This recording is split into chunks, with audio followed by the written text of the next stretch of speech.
This Torah class is brought to you by TorahAnytime.com.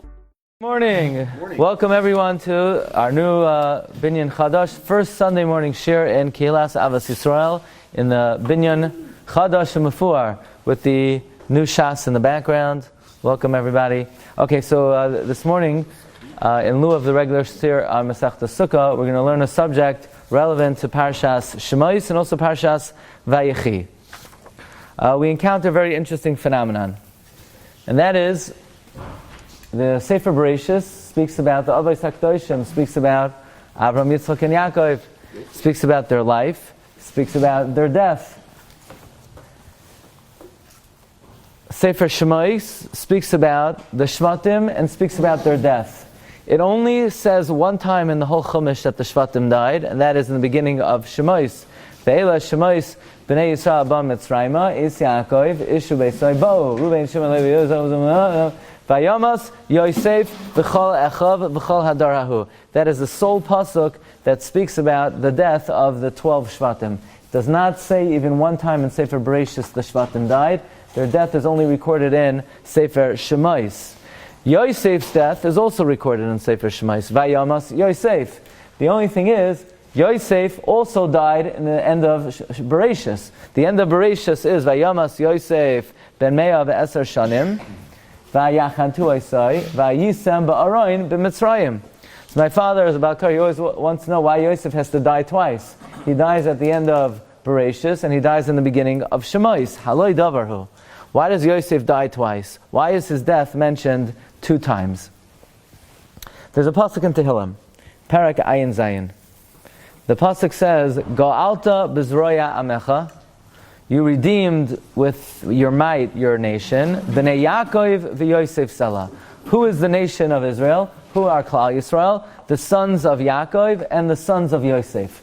Now this is a very unique expression.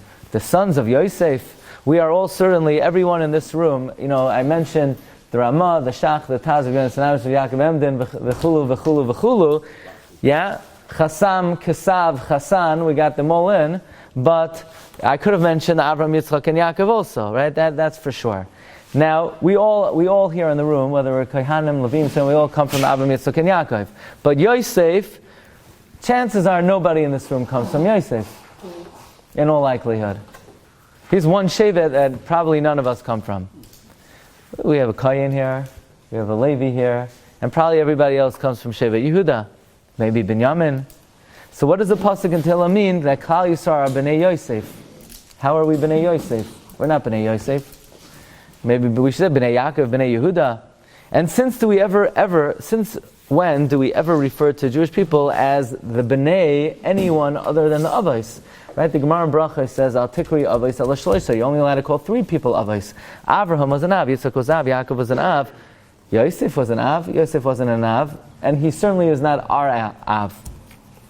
So let's again observe the fact that Yosef's death is recorded 2 times.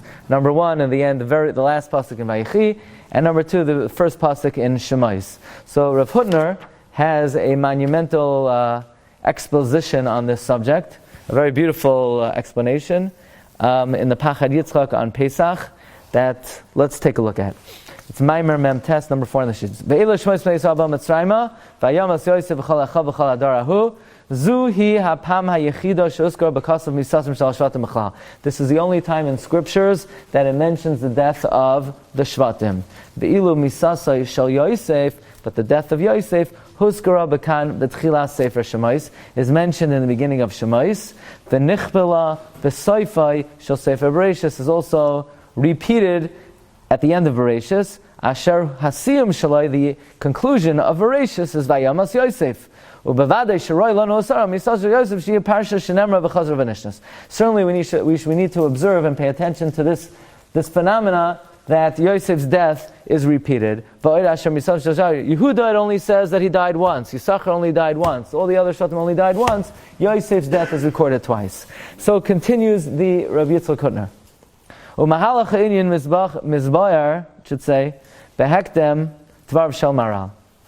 The approach will be explained with a short excerpt from a statement of the Maral. And the Maral wants to know, conceptually, why was it that Yosef went down to Egypt before anybody else?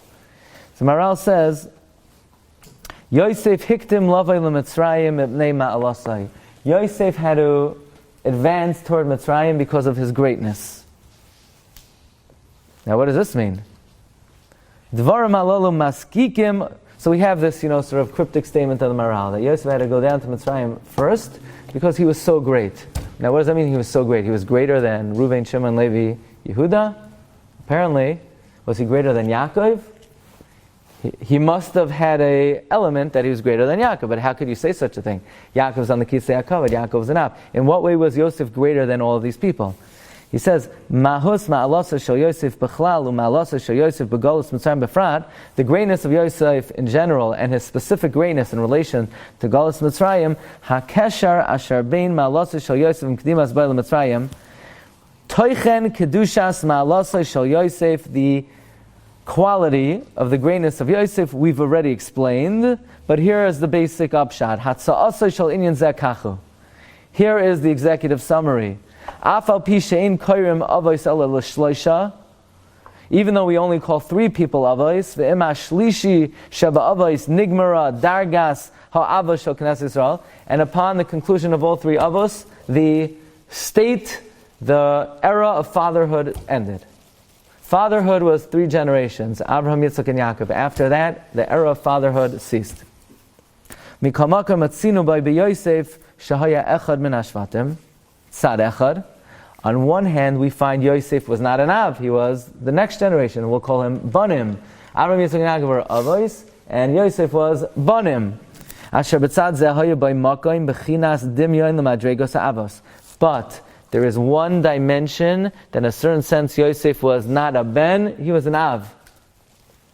Sharei matzinu shal yodoi shal Yosef kriyim him kol Yisrael baneha shal Rachel. Because as we quoted the pasuk in Tehillim, we are all called Bnei Yosef. Brad, you're a Ben Yosef. So what are you talking about? I'm a Kohen. I'm a Ben Levi. I'm a Ben, right? I'm Ben Levi. Ben Kohen, I was going to say, but there's no Shevet Kohen, right? No, every Yid is Ben Yosef. If Yosef would walk in here, we would say, you're our great-great-grandfather. How? How is Yosef our great-grandfather? It must be, in a sense, he's an Av. So, how do we define Av? Here, this is a very interesting philosophical question. Because what makes Avraham an Av and Moshe wasn't an Av? What makes Yitzchak an Av and Moshe wasn't an Av? What makes Yaakov an Av and everybody else wasn't? How do you define Av? Av is someone who, in their DNA, they put something in you that can never be taken away. Well, after Yosef, who else was an Av? Well, what's that? No. Nobody. Right. But not only that, Yosef was not really an Av. In other words, I'm just saying. Who else would the question apply to? I'm just saying a key question is there's Avraham, Yitzchak, Yaakov, Yosef. They were direct descendants of each other. One generation after the other. And Moshe is several generations afterwards. No one ever afterwards. Yehuda, Yehuda. Right. The question is good on Yosef versus Yehuda, but not on Yosef versus Moshe. Levi, Kahas, Amram, Moshe, you could ask on any of those people. Amram never did a chet. He's one of the 4 people who never sinned. Why can't he be an Av? Why can't Levi? What made Abraham, what is the quality, what is the common thread that Abraham, Yitzchak, and Yaakov were Avos? And then you would think, Abraham's an Av. You can only have 1 Av.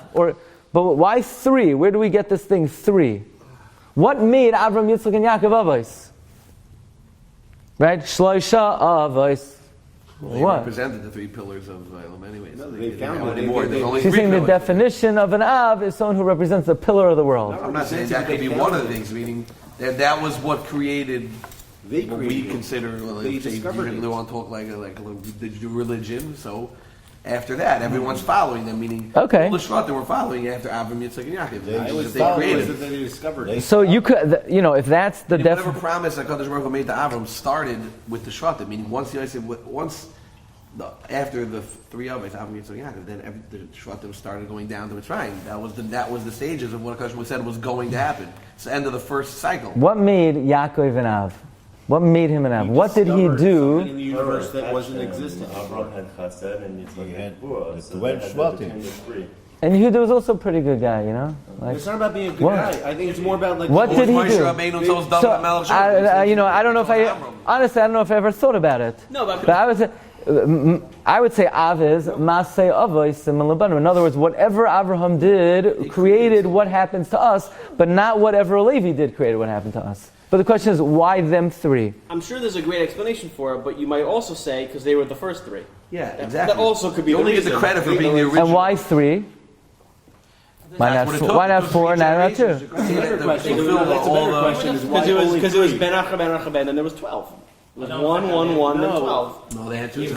I mean, because Yaakov had 12 kids, they can't all be Avos. Yeah, because he had 12 that carried on. This is what the Rabbi Shalom wanted. Hashem only told Avram, Yitzchak, and Yaakov, well, "I'll make you a great nation." Never told anybody else. It's what the Rabbi Shalom. Hashem. We're asking why. It's again. Why do we call them Avos? Why do we call them? Because they originated Yisoides, Amudim. Call them the Amudei Olam, the Yisoidei Olam. What makes them fathers? You know what? Hashem called them. What? Yes. Hashem called Avraham Avhamon Goyim. So that's the question. That's a good question. So okay, Hashem called Abraham Av. Why are they Avs? Hashem didn't call Yitzchak an Av, did he? That's a good question. No, that's okay. These are all things we could think about. In other words, what is the definition of an Av, and how do you qualify to be an Av, and in what way was Yosef what we call a quasi-Av? That's the question. Was not an Av. Okay, so Rav Hutner has quite a remarkable explanation of this.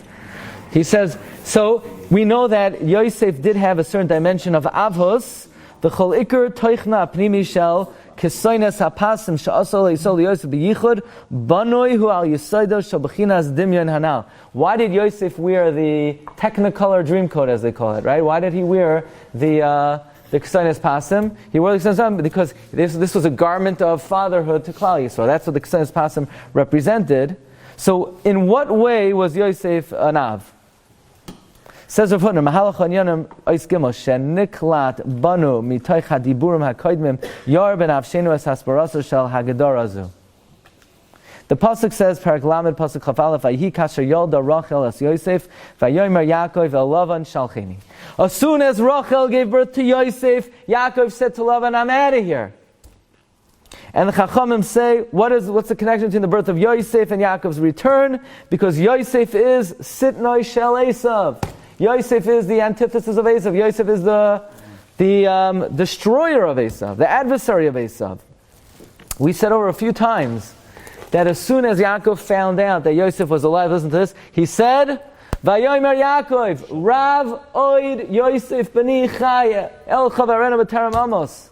And the Farshim all struggle to explain, what's Rav Oid? Rashi says, Rav, I still have a lot of simcha left in life because Oid Yosef Chai. So Rashi has to stick in a whole clause in the middle of the sentence.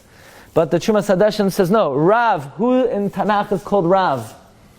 Esav. I said this. Rav Yavot Sha'ir. Thank you. That's a madrega, thank you.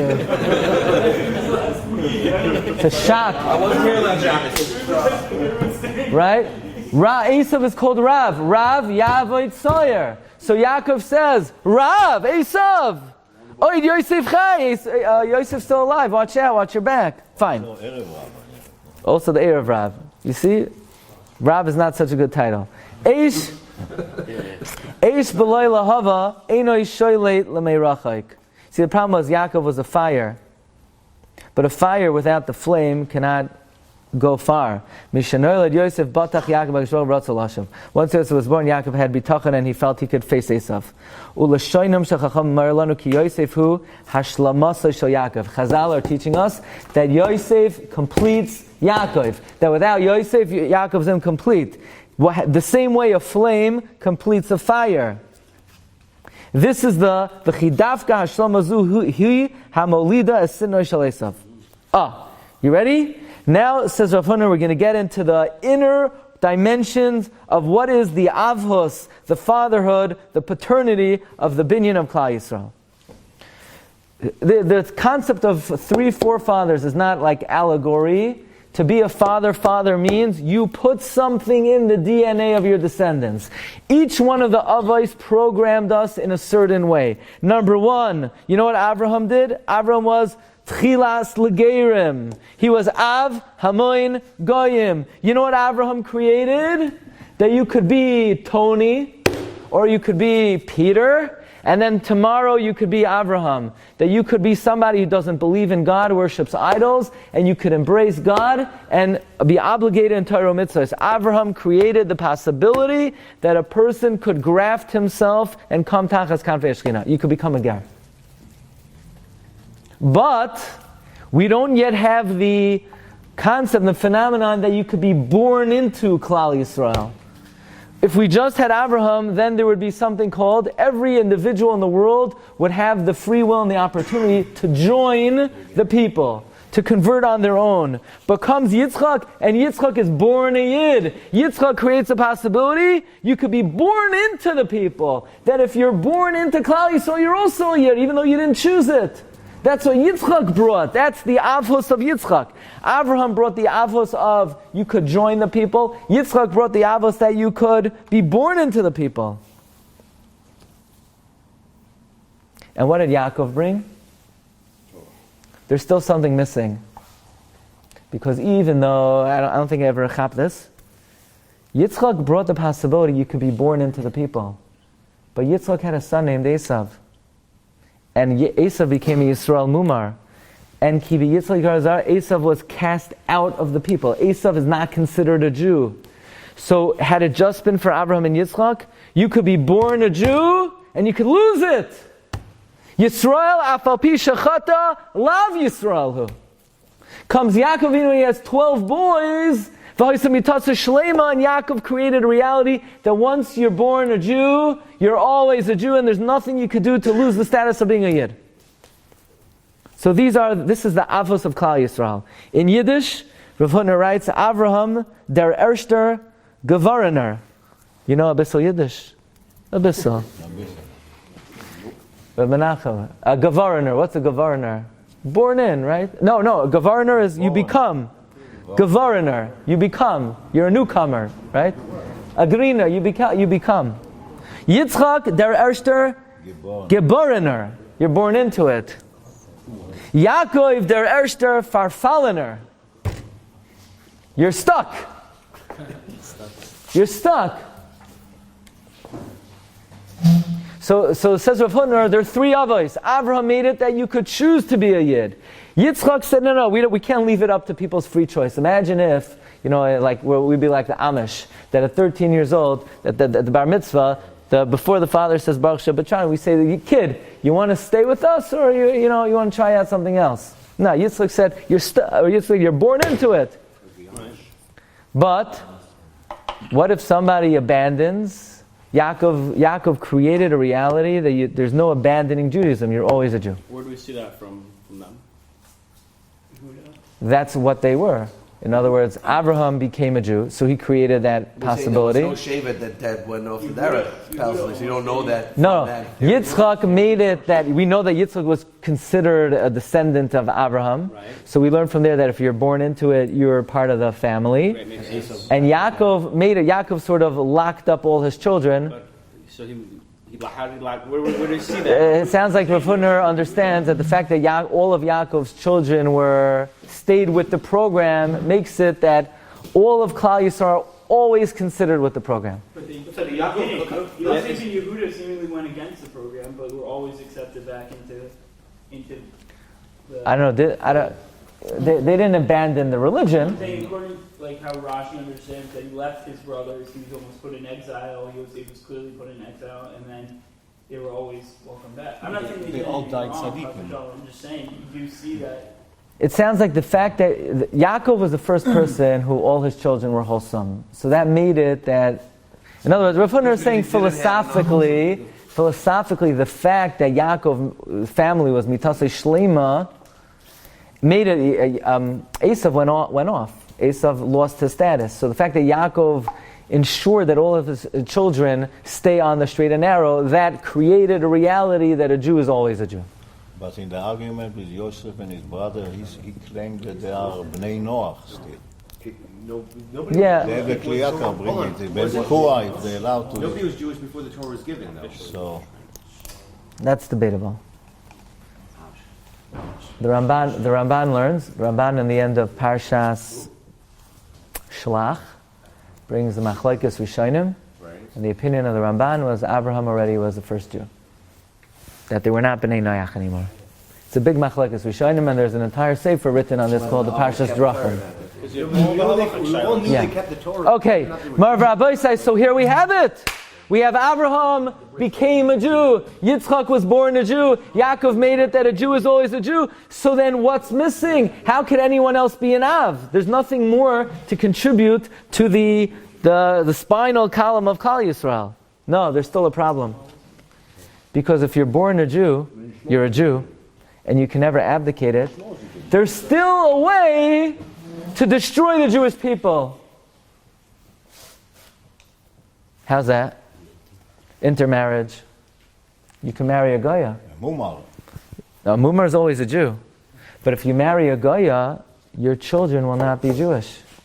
So what guarantee is there that the Jewish people will not intermarry and thereby decimate the Jewish people? Yosef has to go down to Mitzrayim, and he's faced with one of the greatest tests in history. Eishes Potiphera. And Rav Mendy and the Pachad Yitzchak explain that the fact that Yosef advanced to Mitzrayim before the other brothers to face this challenge of his bolalut, of his boilulus, of inter-assimilation, hitbolalut, thank you. And he overcame that challenge. That made it that despite the fact that there will be instances of intermarriage in our history, not only will there be, there may be rampant intermarriage, and by the way, our generation is not the only time in history there was a lot of Jewish intermarriage. In the times of the 70 years between Bayis Rishon and Bayis Sheni, there was tremendous intermarriage. In the times of Hanukkah, the majority of the Jewish people, many write, intermarried. But we were never decimated to intermarry, despite the fact that 7 out of 10 weddings that occur in the United States of America today, right today, for every 10 weddings that you go to Ateras Avram, there's 70 weddings in Chves with Pastor, I don't know who, of intermarriages. 7 out of the 70% intermarriage rate today in 2020. So Potiphar was considered not Jewish, right? But Rachel was considered Jewish? And Leah were considered Jewish? Yeah. And Yehudis was considered Jewish? Which Yehudis? Tamar and Tamar, everyone that all the Shvatim married were considered Jewish? Yeah, they converted. They converted. But H.P. did not convert. Not when she made an advance to Yosef, she didn't say, by the way, I'm going to convert. I'm on the way I'll convert. Yeah. So by his active rejection of her, made it that the Jewish people will never be decimated and disappear due to intermarriage. In other words, and that was the beda, that was the crack. That was still, until Yosef came along, there was still a crack in the foundation of the Avos of Klal Yisrael. So that means Klal Yisrael, so in that sense, he's a quasi-Av. Which Haraya that he's a Ben, because the only reason that he stopped relationship is because he saw his father. Meaning he took what obviously, he took Yaakov's, that's the image. That's a classic example. He is what we call the bridge between the Avos and the Banim. What about the fact that he married Par's daughter? So he's unique. Who married Parshas? Shlomo. Asnas? He has you know who Asnas was? Yeah. No, but Shlomo HaMelech married Lado. So his downfall was of Shlomo married the daughter of and so did many Jews married out of the faith. But we are still secure as a people. We will never disappear as a people because Yosef programmed the Jewish people that we will never be destroyed through his bailos. In that sense, Yosef is an Av. How is he an Av? Because there was a crack in the foundation of the fatherhood of the Jewish people that Yosef corrected, but in a similar sense, in another sense, Yosef is a Ben.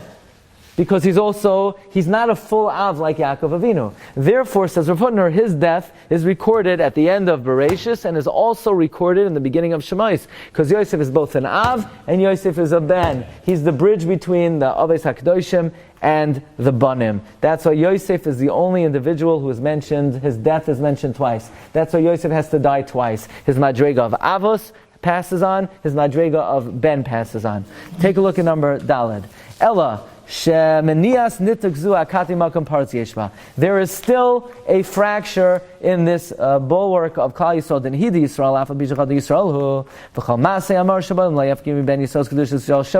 And any rebellion cannot remove the status of Yisrael.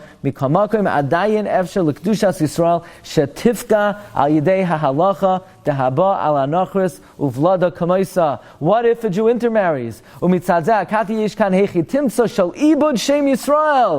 This is where Yosef comes in. When Yosef is vayonas hachutza, niklata betor chilek kavua b'shir kamaz shel Klal Yisrael.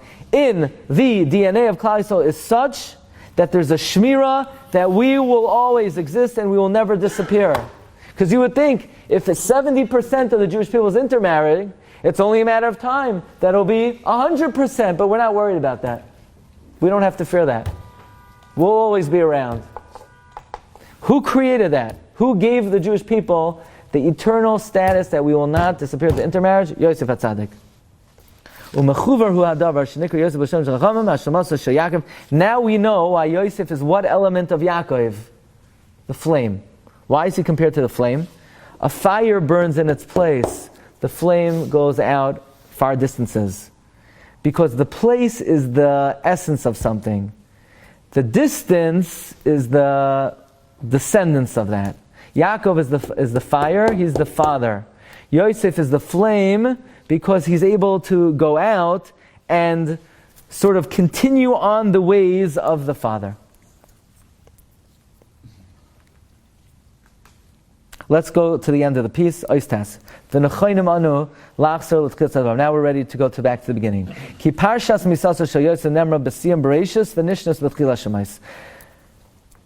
Parsha of Yosef's death is repeated. The other Shvatim only die once. Why? Look in the Ramban. Take for 3 lines in the Ramban. In the last 24 hours, we learned the 2 most famous Rambans in Chumash. We learned the Ramban at the end of Boy. You heard the Ramban at the end of Boy? Last night we said over the Ramban at the end of Boy. Even though everybody knows it, we tore it apart. We tore apart that Ramban. It was unbelievable. You didn't see it yet online because we didn't put it up yet. We tore apart that Ramban. I was very happy with that. That's the best thing in the world is when you could say over something that everybody knows, everyone heard a million times. We squeezed out new juice from the Ramban. Okay. So should we say what we said? We said the Ramban holds. Brad doesn't. Brad wasn't there. Brad wasn't there, so even though he was at the other share, he wasn't at this share. Why do you think I'm looking at him? We don't have to. So. Millions of viewers watching. Okay. Okay. The Ramban holds. He did it, not me. I don't know.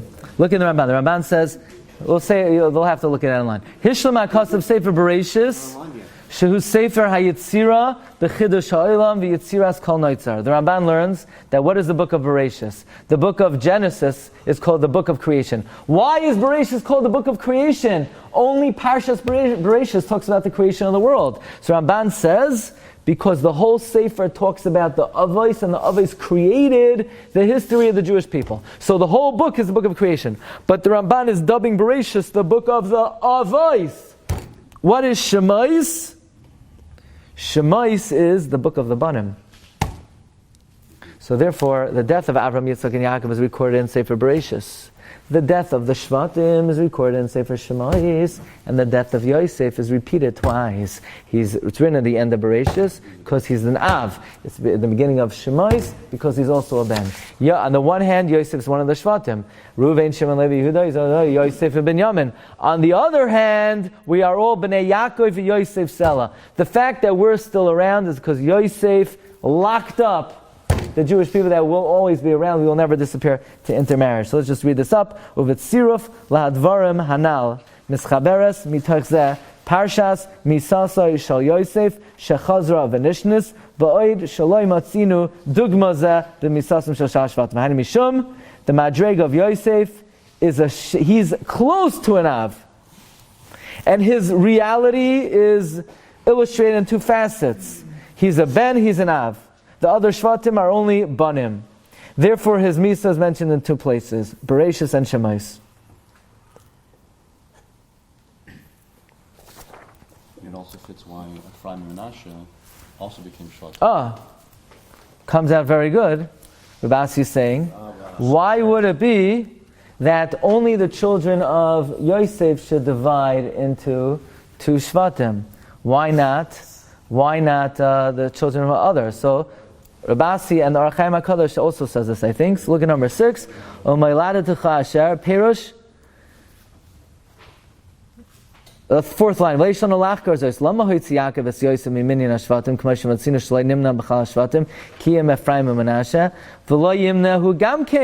there should be 14 shvatim. So apparently, we know that in some senses we say Yosef is one of the shvatim. 12. But in some ways we say no, there are 13 shvatim. Yosef's not a shevet. Why is that? Because Yosef's an av.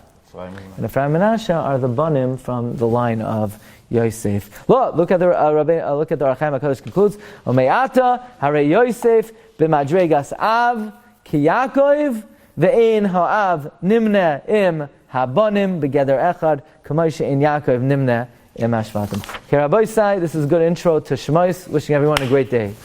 You've just experienced another Torah class brought to you by TorahAnytime.com.